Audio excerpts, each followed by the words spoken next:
kitabu de babu 5 dambugal jowa bangal fi arkani salati no yewta en fi tugale julde den farillaji julde din legoy wa wajibatuha e sunnaji julde din wa sunaniha e yidadi julde din do no be addiri non arkanu on ko doni farillaji din wajibatu on ko dum do woni sunna on sunnan on ko dum woni bure den e kanko Salihu Fawzani bun Fawzani kanko koni woni no addiri ayyuhal muslim kayo musidɗo an julɗo wonɗo jentade tafsiru Abdullahi kala inna salata anduno julde nden ibadatun konde dewal azimatun mawnungal tastamilu hinde mufti ala aqwalin e dow konguɗi wa af'alin e golleli mashru'atan sar'inaɗi tatakawwanu kayre julde nden hinde laato min ha immorde ɗiɗo tatakawwanu hino laato min ha immorde ɗin konguɗi sar'inaɗi e golleli sar'inaɗi sifatu hal kamila sifa mayre kayre julde timmuɗo on fahiya kayre julde nden kama ya'rifuha al-ulama'u kama yu'arrifuha al-ulama wono jomiraɓe gande ɓen andiniri noon fi mayre tindiniri noon fi mayre aqwalun konde konguɗi wa fa'alun e golleli mufattahatan udditirtende bit takbiri sabu wigo Allahu akbar mukhattamatan umbirtende bit taslim sabu salmingol wa hada al aqwalu wal af'al ɗiɗo noon golleli e konguɗi koni ko e nder nde julde salasatu aqsamin no fecca pecce tati arkanun ko farillaji wa wajibatun e sunnaji wa sunanun e ɓure fal arkanu koni farillaji ɗin idha turika stayuni accama minha e majji shay'un goɗɗum batalati salat hara julde nde boni few sawa'an no fatater kana latike tarkuhu accuɗon julde nden accuɗon farilla on amdan o tewi wo aw sahawan ma o yejjutu wo he haray boni aw batalatir raka ma wasi julde nden fo bonali awa haray boni darde allati nden turikahu minha nde farilla on acca on e mum awa si julde nden fo bonali awa nden darde ɗon kañum boni wa qamat darnete remplacete allati nden darde taliha hikkinde ɗon maqamaha e place maqamaha e place ndeɗa on kama yati wono ardoyta bayanahu ɓangel ngol fi muɗum wal wajibatu amma sunnaji ɗin idha turika siɗi acca si accama minha e majji shay'un goɗɗum amdan e teware ɗon kadi ɓa haray on tigi tewi batalati sola haray julde nden boni wa in kana si laatike noon tarakahu on tigi yejjitiɗu acci ɗum sahawan e yejjutugol na teware haray lamtabtul haray ɗon julde nden nde bonali wa yujbiruhu haray hino wawa heɓɓude ɗum ɗon aligoy no wawa aransude ɗum ɗon sujudu sawi sujudeje gejji wa sunan amma sunnaji ɗi la tubtilu salah julde nden bonirta bi tarki shay'in sabu accugol hay e hunde min ha e majje la amdan wala sahawan wona yejjutugol wona tewagol fotimo tewi acci fotimo yejjutu acci hara julde nden bonata sabu accugol ɓure lakin skoni tan usu ɗuytoto hay ati salati mbaadi julde nden tigi tigi bidalika sabu accugol ɓural ngal wan nabiyu annabajo Allah sallallahu alaihi wasallam salla o juli salatan kamilatan julde timmude tis bi jami'i arkani ha wondude e dendanangal tottugol farillaji mayre o wa wajibatu ha e sunnaji mayre on wa sunani ha e ɓure mayre on ɓe juuliri noon ha ɓe gayni wa gala ɓe makani en le kadi sallu kama ra'aytumuni usalli juule no yiruɗon noon miɗo juulira hiɗon andi e deftere nde Cheikhu Nasiruddin Albani windi nden ko o sallu kama ra'aytumuni usalli ɗo ko ɗum woni titre mayre on ɗon ande en waɗino tafsiru nden ɗon on e laaɗo make juule no yiruɗon noon miɗo juulira en waɗino explication ɗum ɗon en firino deftere nden ilakat habbirango nelaɗo ha ka salminango maɓɓe haray goto kala yiltito e mayre ko ɗo yiyata no nelaɗo juuliri noon tout juste pratique on fo muɗum ko ɗo yiyoto kala tawɗo wawali yiltitade toon ma o heɓali tafsiru nden deftere ɗo yo noddanka numéro téléphone 67 60 53 09 68 60 53 09 60 60 53 09 même numéro intercell kadi awalan ara nun ɗum alqasmul awwal sendande aranere nden peccum ara nun ko arkanu sala ɗum no yewta en fi farillaji julde ɗin 14 ko ɗi 14 ɗon andi ko ni kadi ardi ka matinuddin ɗon andi en firino matinuddin on kadi ko ni ardi ka tafsir matinuddin wahiya noon ɗin farillaji sappo e nayyi kama yali ko ano ardirde ɗo ni. a rukunul awwal ko tugalal aranal ngal. tugalal aranal ngal al qiyamu ko daragol fi salatil farida ka julde farilla wona joɗagol daragol ko farilla arana on noon mo tewike pas joɗike no wawi darade aɗa julde nde boni aɗa wacci farilla. qala taala Allah daali seede on ko daragol ngol ko jeeya ɗum e farillaji ɗin. Allah daali wa qumu lillahi qanitin. darano ɗon Allah ara ko yankiniɓe. Allah no wawno wiide wa quudu lillahi qanitin joɗano ɗon Allah aray ko on yankiniɓe aray holli on tigi no wawi joɗade. mo wawno wiide kadi wa sallu lillahi qanitin juula noon Allah ara ko yankiniɓe ɗon mono faala waalo mono faala jooɗo mono faala daro kono wi wa qumu. wa fi hadis imrana marfu'an no ari hadise imrana waɗaɗo marfu kanelaɗo ari darugol mo ɗen andi tafsir fi ɗum ɗo kadi tigi tigi feƴƴi ka bulughul maram min adillatil ihkam ka tafsir bulugh on yettoto ɗon kadi. nelaɗo maki salli juulu qa'iman ko a dariɗo fa illam tastati sa wata darade juula sabu nawnarne fa qa'idan jooɗo awa kono noon a wata joɗade si wona tuma tawi a ettike daragol ngol a rumti.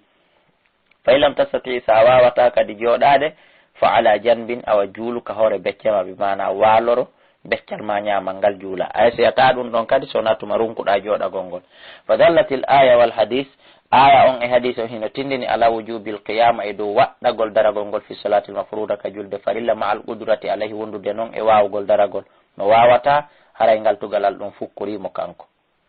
fa in lam yaqdir so tawini o wawata alal qiyami sabu daragol ngol li maradin sabu nawnare salla ala hasbi haali ko yo juulu e hoore embere alhaali makko on qa'idan aw ala junubin. o jooɗo o juula ma o walora beccal ngal o juula ma o ajjo ma o beldo ma o hippo noni wo no wawata permettirde nawnare makko nden. wa mislul marid ko sifa nawnuɗo on kadi al khaifu hulɗo on kadi ko noon on kadi yo juulu embere kulol ngol wal uryan e holɗo on kadi on kadi yo juulu embere mbawdi makko ndi.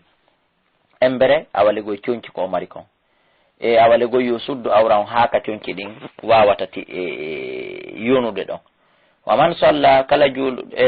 waman yahtaju kala hato jinɗo lil julusi e joɗagol awil idite ja'i ma walagol limu dawatin fi ñawdagol tata tallaba tawa ɗum ɗon ɗaɓɓirimo adamil qiyami wasegol daragol bi mana ɗum ɗon landike mo ɗum ɗon haton jini yo jooɗo ma yo waalo o ñawde ɗum ɗon ronkinimo e gaye daragol ngol oɗo kadi toujours nganto ngon no jaɓanamo kankadi yo juulu ala hasbi haalihi e dow embere taaqa makko on. wa kadhalika kono noon kadi man kana on laatiɗo la sati o wawata al qiyama daragol li gasrin sabu huɓere sagafa hippande fawgahu sengo dow makko bi mana tawa daaluwal ngal no joli ma ko bente ma goɗɗum ɗo hiɗen sorna e ley goɗɗum tawa en wawata darade tawa en wawata ɓantade feewa e muɗum haray on ɗon kadi si jooɗike no mari nganto. wala yastati tawa noon o wawata al khuruja yaltugol sorto e ley daaluwal ngal ma e ley ko on tigi sori kon e ley muɗum haray on ɗon kadi no yanana juulugol si tawi ko si o ƴomminike si tawi ko si o ƴoɓike si tawi ko si o deppike kala ka o wawata o juulira noon. wa yaaduru hino ngantini aidan kadi hino ngantino kadi bi tarkil qiyam sabu accugol daragol man yusalli on juulowo khalfal imami ratibi ɓawo imam alladi on yajizu runkuɗo mo wawata anil qiyami daragol. fa ida salla so tawi woni on tigi imamu on juuli qa'idan ko jooɗiɗo fa inna man khalfahu haray ɓen wonɓe ɓawa makko kadi yusalluna ɓe juulay ko udan kamɓe kadi haray koɓe jooɓi ɓe taban ka jokkugol ka ñentingol li imamihim imamu maɓɓe o wo haray so tawi woni imamu on tawi wata darade saabu nawnare ma gantogo jooɗike juuli waray ɗum ɗon kadi wona ni ganto ɓawo ɓen ɗon kadi hayso ɓe wawi darade wo haray koɓe jooɗo ɓe juula ko ni Salihun Fawzani ardiri himo mari dalil hadisaje kono ko ɓuuri sellude kon ɗen andi nelaɗo Allah sallallahu alaihi wasallam naare nde ɓe faati nden e muɗum ɓe nawnuno ɓe tooli Aboubacry dari ɓawo maɓɓe nelaɗo julna Aboubacry kadi julna hedditimɓe manan Aboubacry ñentina nelaɗo ɓe kadi ñentina Aboubacry ko ɓuuri sellude kon so tawi an hiɗa wawi darade fi imama heeɓi nganto jooɗike haray an ko ya daro haray sellantama ka joɗɗa ko ɗum ɓuuri sellude kono noon ɗum ɗa kadi no mari dalil. wa amara ɓe yamiri man halfa ɓe mo ɓe ɓawa maɓɓe bil qu'udi joɗagol. wa salatu nafila amma noon julde nafila nde yajuzu ino dago an to salli nde juulata qiyaman ko a dariɗo wa qu'udan ko a jooɗiɗo none o fala yajibul qiyam ɗon daragol ngol waɗɗaki fiha e nder julde nafila ndelli subuti saabu tabutugol annabiya nelaɗo alah sallam kana ɓe laati ke salli hay ɓe juulayno nafilan a hayanan kenengo jalsan hara ko ɓe tooliɓe min gayri udurin ko halda e nganto a rukunu sani tugalal ɗimmal ngal takbiratul ihram o andi tugalal aranal ngal ko daragol taw wondude e wawgol ko be dare si on tigi no wawi darade tugalal ɗimmal ngal ko no ko wi'gol ngol noon allahu akbar allahu akbar harminir ɗon fi awwaliha ka arande julde nde li qawlihi sallallahu alaihi wasallam saabu mako ne laaɗo wonande o bonnunoɗo julde mum heɓe tindinde mo no juulirta ɓe make thumma staqbilil qibla refti fewtaka qibla ɓaawo hon ɗum ɓaawo a darike wa kabbir habbira wa qawli e mako ne laaɗo sallah sallam tahrimu ha ko harminta julde nden a takbir ko habbirago ngo aligol ko harminta gollugol goɗɗum harana julde nden ko allah ko ɓran walam yunqal eggaka an he makkanko ne laaɗo sallah sallam annono kamɓe iftaftaha sola ɓe udditiri julde nden kadi ɓe waɗi takbir hara wona allahu akbar ɗum yiyaka wa sigatuha hito mungon pratique mum no guerete an yaqula ko nde on tigi wiyata allahu akbar hara nawigo allahi akbari ma allaha akbar ma allahu woɓɓe go hu on ko wu allahu akbaru wona allahu ko allahu wona allahu akbari kadi ko akbar ra on ko waɗeteɗo sukun bi mana ko watteɗo kowal allahu akbar kono la yuzihi yanata on tigi wowlugol goɗɗum ngo gayri ha ko hina ɗum li anna hada saabu ɗum ɗo huwal warit ko ɗum ɗo woni ko joli anir rasuli ko ƴettani laaɗo allah sallah sallam arukunu salis tugalal tataɓangal e qira'atul fatiha ko jangugol fatiha li hadis saabu hadis nelaɗo maki la solata julde alana liman lam yaqra kala omo jangal bi fatihatil kitab wa qira'atuha jangugol fatiha o rukunu ɗum kadi ko farilla fi kulli rakatin kañum noon ko e kala darde andi farillaji bo no takbiratul ihram kaka allah akbar aranotu amma noon fatiha o kañum ko darde ɓe wa sa hayno selli anin nabi ko ƴetta annabaji alah sallah sallam annahu no kamɓe kana ɓe laati ke yagorawha heɓe janggayno fatiha fi kulli rakatin e kala darde wa hina ma alama sallallah sallam tumande e tuma wa hina ma allama sallallah sallam e tumande nelaɗo kadi andinno jannuno almusiu fi salati o bonnunoɗo e nder julde mum nde kayfa yusalli ko honno o juulirta hino e nder ko ɓe andinimo kon janngugol fatiha amara hoɓe yamirnomo ɓe qira'atil fatiha te janngol fatiha wa hal hiya wajiba taw si janngugol fatiha ko farilla fi haqqi kulli musallin e haqqe kala juulowo julnowo julneteɗo est ce que ɗum ko farilla goto kala e maɓɓe aw yahtassu ma o fatiha est ce que hino no hertina wujubi ha waɗɗagol makko bil imam saabu imamu on wal munfaridi e bajjo waɗɗi bimana weddiɗo on ɗo julande hoore mum fi hino e nder ɗiɗo ñawoje ɗiɗi khilafu lurre moƴƴa baynal ulama e hakkude janggoɓe ɓen kono en heɓay ko jikki inchallahu ko jokken si waynodiren ɗo wala hawat ko huɓiti ko wala nane ɗo annal ma'mum no ɓawo ɓawo ɓen yaharis heɓe lerɗina moƴƴa ala qira'ati e janngol fatiha on fi salawati e julɗe allati ɗen la yujharu fiha ɗe feññinta janngin on e nder muɗum al imam imam o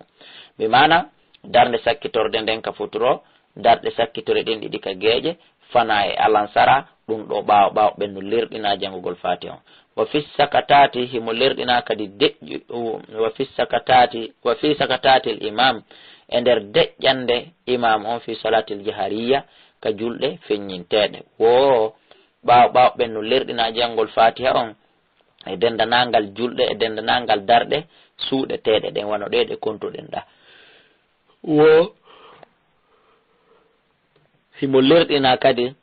e janngugol fatiha on e nder julɗe feññinteɗen e nder distance kun imamu on deƴƴata ko on andi ko imamu on si gayni fatiha imamu ɓe go yiya hino deƴƴita ɗon seeɗa si ƴetta fatiha on haray ɗum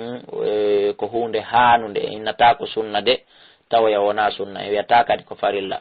kono ko hunde hanude bimana fi yo taw yo deƴƴuɗo gokku fi yo ɓawo ɓawo ɓen wawga janngude fatiha on fiita taw hara himo janngirde ɗa hiɓe janngirde ɗa arrukunu rabiu tugalal naya ɓangal arruku ko waɗugo ruku fi kulli rakatin e kala darde de kawlihi ta'ala ya ayuha alladina kono ɓe amanu gomɓe irka ruƴƴe wasjudu waɗon sujudu o gadi sabata gomɗi tabiti a ruku on fi sunnati rasuli ka sunnane laaɗo sallah sallam fawa oɗo ruku wajibun ko waɗɗiɗo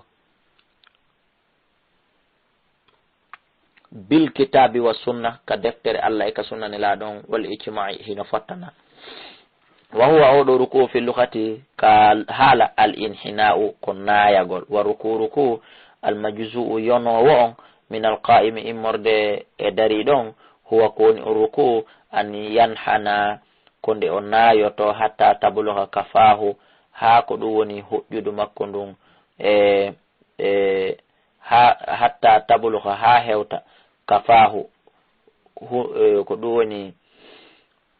kaffahu newe makko ɗen ɗiɗi ha ɗe hewta rukubatahi koppi makko ɗin ɗiɗi ida kana so tawi woni o laatike wasatul halqa ko hakkunde ko wonɗo ka hakkunde halaga ay gayra taw ida kana so o laatike wasatul hulqi ko hakkundejo tagu aligoy na o juutuɗo pandi na o raɓɓuɗo pandi ko ɗum wiyete wasatul hulqi mi mana hawruɗo tagu ay koni ɗum gayru tawilil yadayni so tawi woni wona o juutuɗo juuɗe pandi aw gasirihima ma raɓɓuɗuɗo juuɗe pandi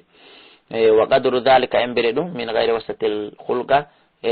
immorde mo tawata wona hakkundejo wona hakkidiɗo tagu wal on kadi ko embere ɗum waɗata wal mujziu ko yonata ko minar ko immorde rukon fi haqqil musalli haqqe juulo al jalisi jooɗiɗo mi mana jooɗiɗo hino jooɗi no juulude haqqe o ɗon ka ruku kanko kadi ko honno wawatamo yonande ko ruku honɗum yonantamo muqabalatu wajihi ko fewtingol yeeso makko ngon ma wara a ruku batayi konko wontiri ɓaw koppi makko ɗin seeɗa minal ardi moddeleni bi mana ko ƴuwingol yeeso muɗum ngo ƴuwingol hoore mum nden ha hoore makko nden e jippito seeɗa iwa fewndo belenji makko ɗin ka hattata ɗon si tawi wonino himo dari mi anda si on faami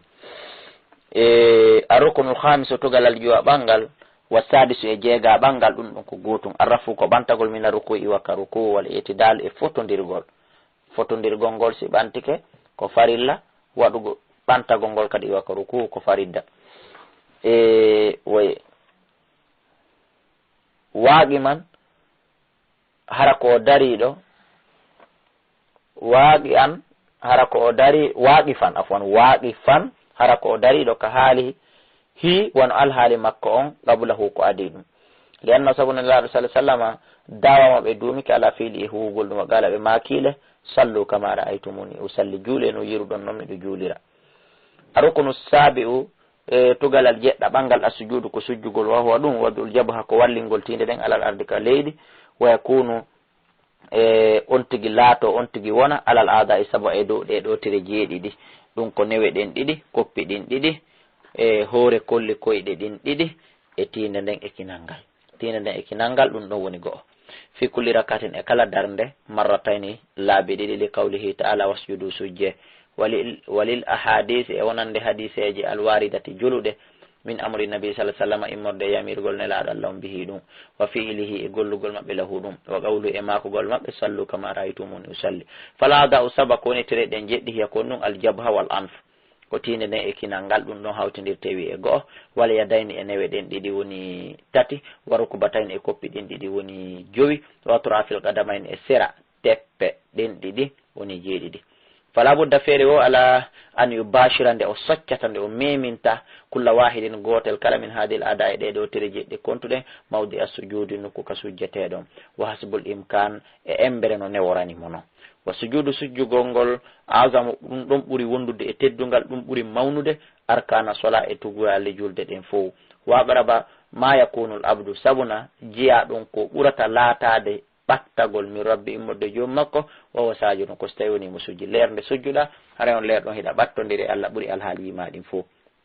fa afdalul ahwal ko ɓuuri moƴƴude alhaaliji ɗin haal ko alhaali yakunul abdu mo jiyaɗon laatoto fiya e nder mum aqraba ilallahi mo ɓuuri ɓattade ko Allah jeeyɗo mo kon ko on saahi ɗon ɓuuri teddude e saahiji makko ɗin wo huwa sujudu ko ɗum nowni o sujudu arukunu famino tugalal jeetata ɓanga arrafu ko ɓantagol mina sujudi iwa ka sujud wal julusi e jooɗagol bayna sajadatayn hakkunde sujudeji ɗen ɗiɗi li qawli aisha sabu ma ko nena aicha sallallahu alaihi wasallam kana laatiki annabi radiyallahu anha kan kana laatiki annabi annabaji alah sallallahu alaihi wasallam ida rafa'a ra'sahu si ɓe ɓante salama ɓe mina sujud lam yasjudu ɓe sujjitata hatta yastawi ha ɓe fotodira qa'idan ko ɓe jooɗiɓe rawahu muslim arukunu tasi tugalal jeenaya ɓangal atamanina to ko deeƴugol tabita deƴƴino fi kulli l af'ali l madkura e dendanangal golleli jantaɗi ɗo ɗi wa yasukun ko ɗum no woni deeƴugol wa in qalla haystay woni hino fanɗi ko embere ko on tigi deeƴi ɗon kon wa gada dalla gomɗi tindini alkitaba deftere wa sunnate sunna ala anna man la yatma'innu wonde on mo deeƴata fi salati e nder julde makko nden la yakunu musallian oɗo haray wonali juulowo wayi umaru haray awalegoy oɗo juulali wayi umaru desa emo yamiraɓe iyadati ha fillitagol julde nde arukunul ashiru tugalal sappa ɓangal wal haadi ashara e sappo e go'a ɓangal attashahudul akhir ko tayya sakkitoro on wa jalasatuhu e joɗanagol tayya on ko farilla tayya gongol ko farilla waho koni ɗum ayya ɓula ko nde wiyata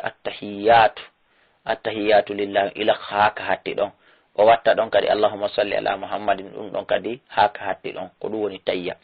fo gade sabata gomɗi tabiti annahu no nelaɗo sallama lazamahu ɓe duumiki ɗum wa gala ɓe makile sallu kama ra'aytumuni usalli wa gala ibn mas'ud radiyallahu anhu kunna men latike na ɓulu meɗen wi'ayno qabla an yufrada tashahhud ko adi tayya on farlede amen meɗen wowlayno hunde kaare hollija ka tayya on ko farlaɗo fa qawlu wi'gol makko qabla an yufrada ko adi farlede dalilu ngol ko ngol ɗon ko dalil tindin ɗum ala fardi e hoore farlegol oɗo tayya jaka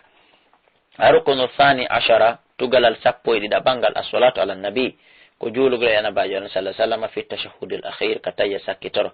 amma tayya arana on juulgo e nelaɗo ɗon ɗum ɗo wona farilla allahumma si wona kamatinu din ɗon heɓe addi juulgo e nelaɗo ngol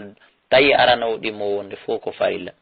mbiyani e ɓulande on tigi wiyata ɗum ɗon kadi allahumma salli ala muhammadin haka hatti ɗon ɗum ko allahumma salli ala muhammadin wa ala ali muhammadin kama sallayta ala ibrahima ko on du'a ɗon wona wigol tun juulen e nelaɗo kala no wawiri wo wona ɗum wama zada e ko ɓeydi kon ala dalika e hoori ɗum fawa ɗum ɗo fof sunnatun ko sunna arukunu salisa ashara tugalal sappo e tata ɓangal attartibu bayna al arkan ko rewnidirgol hakkude ɗiɗo farillaji hara wona wi'ugo allahu akbar takbiratul ihram ha gayna si daro mi mana ko dargo ha gayna si allahu akbar non li anna nabiyya sallallahu alaihi wasallam kana ɓe laatike yusalliha hiɓe juulayno nde ɗo julde murattabatun hara ko nde jokkodirnde composinde wa gala ɓe makile sallu kama ra'aytumuni usalli wa gada allah ma ha gomɗine laaɗo janni ɗum kadi lil musii wonande oɗo bonnuɗo julden muɗum martabatu jokkidirgol rewnidira arrukunu rabiu tugalal ashara sappo e naya ɓangal wal akhiri e sakkitorangal attaslim ko o salmingol ɓe mana tugalal sappo e nayaɓal derni e wangal ko salminango li gawli sallallahu alaihi wasallam sabu mako ne laaɗo wa khatamuha ko timminta julde nden attaslim ko salminango wa gawli sallallahu alaihi wasallam sabu mako neɗɗo ne laaɗo wata haliluha ko dagintande attaslim ko salminango fa taslim salmingol ngol e shar'an ɗum ko sharia li tahalluli fi dagingol min as-salati imorde julde nden ɓe mana dagingol piiji hedditiɗi ɗillegoy fa huwa ɗum khitamuha ko timmingol kadi julde nden wa alamatu intihaiha ko mande hollu ɗum kadi wonde julde nden lanni ayyuhal qari'ul karim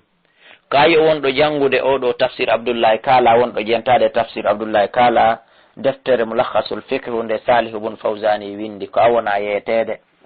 man taraka kala accuɗo rukunan farilla goto e nder ɗe farillaji sappo ene ɗe kontuɗen ɗo min hadihil arkan immorde ɗe ɗo farillaji sappo ene ɗe kontuɗen nanu moƴƴa ahi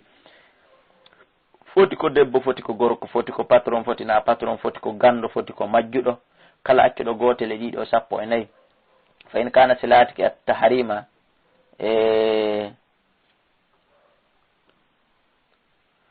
fa in kana stayoni latike at-tahrimatu ko harmingongol ɓe mana ko allahu akbar habbirɗo harminirɗon so tawi laatike ko on ɗon o acci masalan ɗon kantoɗena haray lamtan aqidi salata o de sa nawigol julde makko nde boni ko julde makko fiɓanoka woni ko julde mo ƴaali woni tawle guri ko bona wa in kana si laatike gayra taharima wona allahu akbar harminirɗon haray wa gad taraka o acci ɗum amdan e teware haray batalat boni salatu julde makko nden aydan kadi wa in kana so laatike taraka o acci ɗum kadi sawane hejjutugol ka ruku in wona waɗugo ruku o sujudin ma sujugol fa in dakara so anditi ɗum qabla shuru'ihi ko adi natangol mo fiiqirati rakatin ukhra e jangugol nde a darnde fa inna waray kanko yaudu o yiltitoto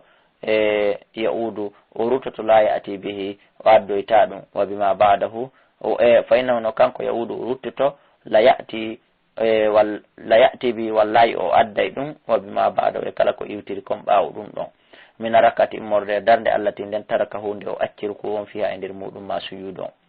wa in dakarahu so andeti ɗum noon mbaɗa shuru'ihi ɓaawo natangol mo fi qira'atil rakatil ukhra e janngugol ndeya darde alghayta raka haray ko yo fero nden darde Allah ti nden taraka hunde o acci e ruku on ma sujudo mina e muɗum ale goy ko yo hawku nden ɗon waka amati raka o lontinira darde go Allah ti nden shar'a fi qira'atiha nde o natani janngugol muɗum maqama ha o watta hen ɗon remplace ndeɗa o hawka ndeɗa nde ɗo wonta place ndeɗa o yasjudu o sujjoya lissahawi sujudeji gejji ba'da salam ɓawo salmini ba'da salam windaki ɗo kono ko ba'da salam on ko ɗum woni ko sujjoyta ko ɗon ko ɓuri sellude wa in alima rukunu so tawi woni noon o andi tugal almatruku accagal ngal ba'da salam ɓawo salminde so tawi woni mbimana o andude o acci o farilla ɗawo ɓawo salmini ko on say o andi haray ɗon no o gerdata fa in kana silatike tashahudan akhiran ko taye sakkitoron aw salaman ma ko salminangon atabi ko yo addu ɗum ko yo wi tun assalamu aleykum ma o jooɗo o tayyo o salmina so tawi ko tayya on o acci wa sujudu wa sajada lissawi o sujja sujudeje gejji wa sallama o salmina wa in kana silatike gayrihi ma wona ɗiɗo ɗiɗi ka ruku'in aw sujudin ko ruku o acci ma ko sujudu yeehi ha o salmini so o anditi fa inna waray kanko yaati bi rakatin kamila haray ko yo ardu o yoɓita darde timmude badala rakka remplace ande darde Allah ti nden taraka hunde o accuno min ha e muɗum ruku o ma sujudum wa sujudu sujjana ɗum ɗo fo toujours li sahawi wonande sujudeje gejji malam yatulil fasl en tant que sendodirgol yungol juutal bi mana ila o salmini ko so tawi woni neɓal fa in tala si neeɓi alfasula sendodirgol ngol bi mana so tawi ila o salmini ɗo neeɓi aw in taqada wudu'uhu ma hay si neɓal kono salligi makko mo juulirɗo on nden julde ɗon salligi boni aada salata kamilan kamila haray ɗon o yoɓitay julde nden de dendangal musidɓe julɓe koni ɓe addirani en ka tafsir saniyan e geɓal ɗimmalngal qismu thani geɓal ɗimmalngal wajibatu sala ko sunnaji julde ɗin waya samaniya ɗin ɗon ko ɗi jeetati ɗi ɗuuɗa al awalu sunna alano on jami'u takbirat ko dendananga Allah akbar ji hedditi ɗin Allah ti ɗin fi solati wonɗi nder julde gayra takbiratul ihram hara wona Allah akbar harminirɗo on ɗon e yewtino ɗe andi on ɗon ko farilla haray kala Allah akbar ji ɗin ko hina on ɗon wajibatun ko sunna fa jami'u takbiratul intiqal dendanangal Allah akbar ji eggirɗi ɗin alego iruɗo ka ruku yarɗo ka sujudu iruɗo sujudu ɓantagol ko ɗum woni eggirɗi min qabilil wajib ko wontirɗi hella sunna la min qabili rukun wona jeyaɗi e farilla few asani sunna ɗi mon attasmi ko wigol sami allahu liman hamida ko naningol ay qawlu ko wigol sami allahu liman hamida wa innama yakunu andu ko ɗum latorto wajiban ko sunna fi haqqil imam koye haqqe imam on tun noon ɗum woni sunna wigol ngo sami allahu liman hamida wal munfaridi e weddi ɗon fa amma al ma'mum fala yaqulu amma ɓawo jon kanko wiyata sami allahu liman hamida koni tun o wiyay rabbana walakal hamd الثالث سنة تتبون التحميد كو يتقول الله أي قول كو يقول ربنا ولك الحمد للإمام والمأموم ونان جلنو ويجلن تلفو والمنفرد يبدل لقول صلى الله عليه وسلم إذا قام الإمام سيمام إمك سمع الله لمن حمد إذا قال الإمام أفوان سيمام وي سمع الله لمن حمد فيقولوا بإنك ببابا ربنا ولك الحمد الرابع نيبون قول سبحان ربي العظيم كويغو سبحان ربي العظيم في ركوع كركوع مرة واحدة دواتر ويسن ودانو سنة زيادة بيدو المهاتم إلى 3 التم لا بتتي هي أدنى الكمال كل نبولي فندود اتم منغال وإلى 10 ها دون هنا بيك دها لا بسابو إلا لا وهي على كرون كد بوريتو بسابو نافع إنغول لون كد والخامس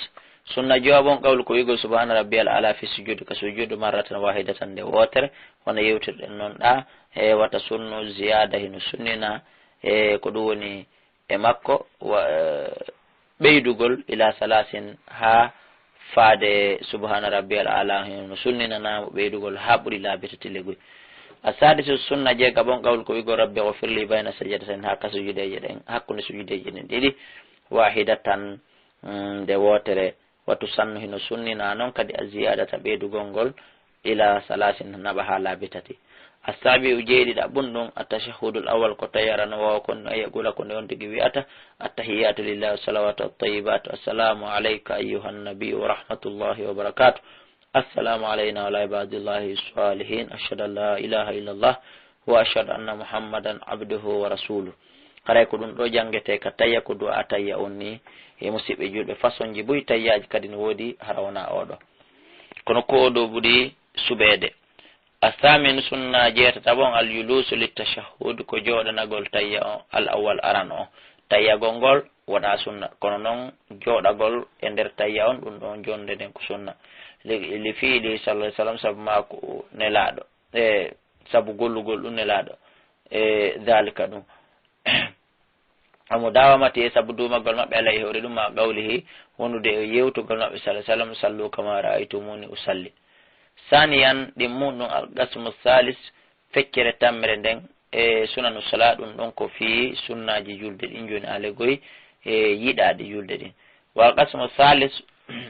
geɓal tataɓangal min af'alin ko immorde konguɗi golliɗi ɗon kadi wa gwale konguɗi as-salata julde nden gayra sona tun ma dakara fil qismain ko konko andanɗa hoorema hino janta e nder pecce ɗiɗi al awul ula yani arane ɗen ɗiɗi sunnatun ɗum ko sunna la tubtilu salata julde bonirta bitarkihi saabu accugol ɗum ɗon. wa sunanu sula joni noon ɓuuri julde ɗen nawani ko ɗe noneji ɗiɗi annawul awal none arana on sunanul aqwali ko sunnaji konguɗi waya ɗum kathiratun ko ɗuɗuɗi min hano e majji al istiftah du'a jangeteɗo on ka uddutirgol julde nden ɓawon tigui wi takbiratul ihram ɗo andi on tigui neɗo subhanaka allahumma bihamdika wa la ilaha ghayruka wa tabaraka ismuka ta'ala jadduka wa la ilaha ghayruka on du'a ɗon. watta awudu e ujagol al basmalata e bisminnagol ɗo fof kaka darde aranere wigol billahi minash shaitani bismillahir rahmanir rahim si janga fatiha. watta amin e wigol amina wal qira'ata e jangugol kala ko jangete badal fatihati ɓawa fatiha on bima tayassara kala ko newani on tigui minal qur'an immorde qur'an are nden fi salatil fajri ka julde subaka wa salatil juma ka julde juma wal eid e ka yili wa salatil kusuf e ka julde weñu nangue war rakatayn e darɗe ɗiɗi awula yani adana en ɗiɗi nal maghribi ka futuro walisha ka gaje azhari wal asr ka fana e ka alansara. wa min sunanil aqwal no jeeya sunnaji e konguɗi yankoji ɗin qawlu wigol mil as-samawati wa mil al-ardi wa mil ma bayna wa mil ma shi'ta min shay'in ba'd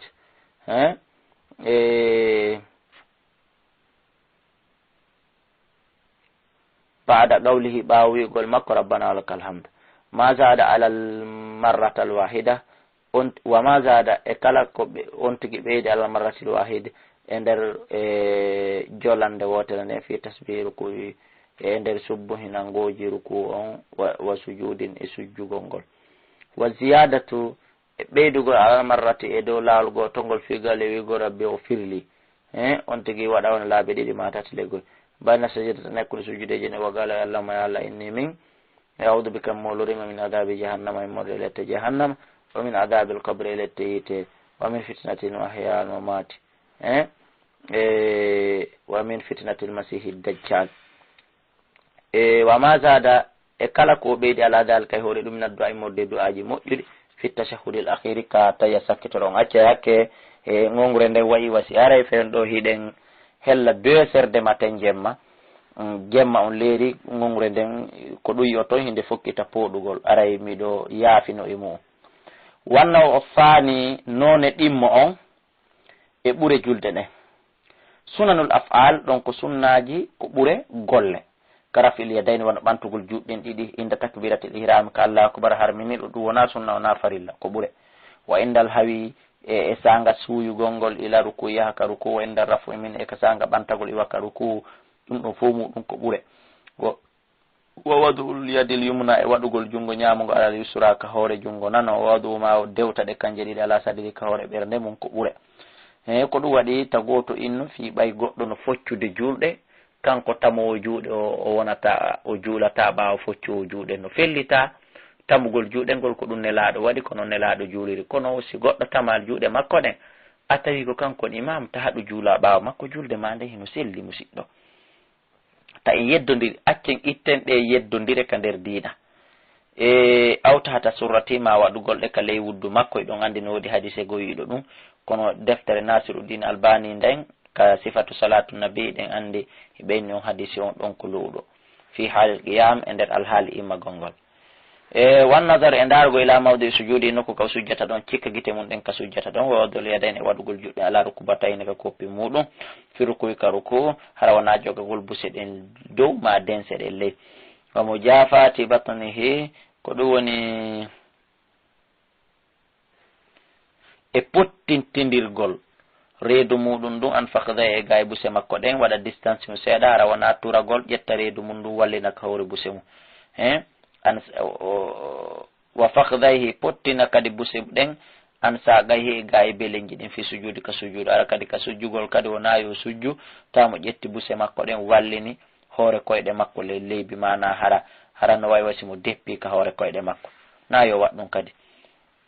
pottidirgol ɗum ɗon ko ƴeeya ɗum ka ɓuure wadol yatayn e waɗugol juɗɗen Allah rukubatayn ka hoore koppi ɗiɗi fi rukuy ka ruku wa mo jaafati wiɗen e pottidirgol batnaw reedu mum ɗo an fakda e buse ɗen wa fakda e pottidirgol buse ɗen an saga e belenji ɗin fi sujud wa madda zahari e funtugol ɓawgol las fi rukuy ka ruku wara wona ŋaɗɗinagol wona ugginagol kadi pande mum o tadilan hara on tigi no fotodiri wa jaala e waɗugol rasaw hoore mum nden hiyalahu ko ɗum woni fewdo mayre on net fala yakfadahu hara o ugginali nde pandi wala yarfahu o ƴullinali nde o tigintini nde pandi ka ruku wa tamkinu jabhati e ñiɓingol tinde makko nde moƴƴa wan fa o kinal makko ngal wa baqiyatul aada e dendanangal ɗeyattere jowi hedditiɗe jeego hedditiɗe tawti ɗum ɗon jeɗɗi ñiɓina ɗum ɗo wallina ha walo min mawdi sujudi e nokku ka sujudugol ɗon wa gayri dhalika e koynaɗo min sunanil aqwal immorde sunnaji golle konguɗi wal afal e konguɗi mimma huwa konko tawata kañum mufassalun ko fensita ɗum fi kutubil fiqi e nder defte fiqhaɗe wa hadihi sunanu ɗiɗo noon ɗe ɓure ɗo la yalzimu waɗɗaki dey wigol waɗɗi ko forcé al itiyanu biha addugol ɗiɗo fi salati ka julde ko woni si on tigui addiɗi haray o juuliri no nelaɗo juuliri non netta bal sikoni man faalaha kala huuɗo ɗe ɓure ɗe kontuɗen ɗo aw shay'an ma huwi goɗɗum go min ha e muɗum o acci ɗuma falahu ziyadatu ajrin aray joddi makko ndi hino ɓeydi wa man taraka ha kala accuɗo ɗum ɗo aw ba'daha ma acci yoga e mum haray fala haraja ala yara bakkata faake mo sha'ana sa'iri sunan o waɗi fiyake dendanangal ɓuri heddetiɗe ɗen kono woniri wa min huna wa ko ila ɗo noon la nara en yiyata mubarraran ko ɗigguɗo lima yafaluhu mubarraran ko hunde labande moƴƴude lima yafaluhu ko huwata ɗum ba'du shababi yoga e sukaɓe alyawma hande min atashaddudi immorde e sattingol fi amri sunani e fiɗe fiyakuji ɓure woɓɓe go hande e sukaɓe rondoto ɗe ɗo ɓure waɗa ɗe place farilla ɓure gono ton masalan fontowo juuɗe joni an tamowo on sattingol ɗum an a juulata e ɓawa makko wasi aray oɗa woni joni kefeero ma julde makko ƴettatake e yoga e ko sukaɓe sattinta ɗum fi amadi sunani e fi fiyake ɗeɗo ɓure fi salati ka nder julde hatta hatode na rubama hino heewi adda bihim ko ɗum addata ɓe adda bihim haga ko ɗum addata ɓe ila tazidi faade ɓeydugol fi tatbaqi fi tatbiqiha e nder muuludi mayre kayre julde nden bi suratin e mbadeji garibatin koɗi ɗi tawata andaka qur'an e ka sunna masalan ka an yahana ahadahum wononde goɗɗo e maɓɓe ugginta masala rasa hoore mum nden fil qiyami ka daragol ila qaribin ha ka ɓatti mina ruko yimmorde ruko on o yajuma e mawɓindirgol hawtidira yaday juuɗe mum ɗen ala sagrati naharihi naɓade ha ka yolde daande muɗum nden naɓade ha toon saabu hittingol fi waɗugol ɗe ka ɓernde badalan ka wattutugol min wadima waɗugol ala sadri ka ɓernde mum tawi ka ɓernde makko hannoɗe waɗude awtata suratima ka ley wuddu makko kono wiɗen waɗugol ngol ka ley wuddu on hadise ɗon sella kama waradat bihi wono ɗum joliri e assunnata ko ɗum woni kaɓure wa tashaddudihim e sattingol maɓɓe kamɓe sukaɓe fi sha'ani sitrati fi o fiyake waɗugol heedo yeeso mum hatta inna ba'dahum ha yoga e maɓɓe todena yatrukul qiyam hino salo acca fewdaragol fi saffi e saffawol ngol li ada in nafla fi tottugol tun oɗo nafila wa yadhabu ila makanin akhara o yaha e nokkure goo to bi haythu fihi nokku ka tawata hino e mayre an satratin heedode mo yaha ha ɓawo to wakada ko wana noon kadi yoga e sukaɓe kadi ko sattinta hande maddu ahadihim funtugol goɗɗo maɓɓe rasaw hoore muɗum nden ila amam faade yeeso muɗum wariji layhi e funtugol koyɗe mum ɗen ila halfi naɓira ɓawa bi mana pooɗa hoore nden yaa sujjoyal dow to adda koye ɗen kadi fontaɗe kadi ha ɓawo to yoga e maɓɓe no waɗa ɗum fi sujudi ka sujudi ɗum kadi na ko hani na ko hawri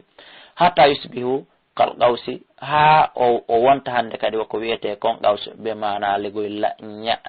lañal ndagawal aw qariban maray no ɓatti ɗum minal man batihi immorde ko wiyete kon man batihi wakada ko wano noon kadi yoga e sukaɓe ko sattinta hande fahaju ahadihim ko ɗuni pasindirgol goɗɗo e maɓɓe rijilahi koyɗe muɗum fi haalil qiyam e nder alhaali daragol ngol hatta yo deegu ha o ɓittina o lorra alaman be janibi e ɓen wonɓe becce makko pas o ha lorra o ka ñaamo e o ka nano ɗo fuu ko ellaji ɗi andanɗa hoorema won ala baaɗi wa hadi sifat ɗiɗo sifaji garibatin ɗiɗo ko koɗini na ƴettaɗo e nelaɗo ko gonga gorko na yo hiɓɓiɗir koyɗe mum kono na pasagol kadi ha ƴetta pilasi o ka nanowo o ka ñaamowo rubama to addi bihim heewi ko ɗiɗo puusataɓe ilal goloyi faade feƴƴintingol almamkutu e feƴƴintinande nde andanɗa hoorema ko huɗande ko haɗande ko tikkanande ɗi no puusa no heewi ko ɗi puusata goɗɗo e maɓɓe ha feƴƴintingol feƴƴintinande tikkanande haɗande monanande wa nasalullah haray noon miɗo wa nasalullahu lana haray hiɗen torano hoore meɗen Allah enen ɓe yanal ɓen eɗi muskilaji wala hum toranoɓe kamɓe kadi yanɓe eɗi muskilaji ɗo miɗo torano hoore ami Abdoullahi kala e dhurriya an on miɗo torano on ono wonɓe jentade o tafsira wondude jurriyaji moɗon nin at-tawfiqi hawrindinegol e alqur'ana e sunna hawrindinegol lil haqqe gonga kan wal amali bihi e gollitirgol gonga kan miɗo toro Allah subhanahu wa ta'ala yo hawrindin en e wowlugol gonga e gollugol gonga e jingalngol gonga e gollitirgol gonga yo Allah waɗen enen kadi ɓe gonga jinganta enen fo e duriyaji men ɗin yo Allah yaña en arsikaji men ɗin musidɓe an wonɓe extérieur hendiɓe ɗi tafsirji e komi waɗiri ɗi ko ɓa haray toon welana on fi on mara juulirɗe on mara nokkeli ka wonɗon libre ka wawa toon yahude jooɗo ɗon helton koppi moɗon ɗin tafsirano ɗon ɗeɗo defte yo Allah newinan on e jentagol ɗum ɗo toon fiino toon e udditanan arsikaji mum ɗin ko wana noon kadi musidɓe an wonɓe ka biroji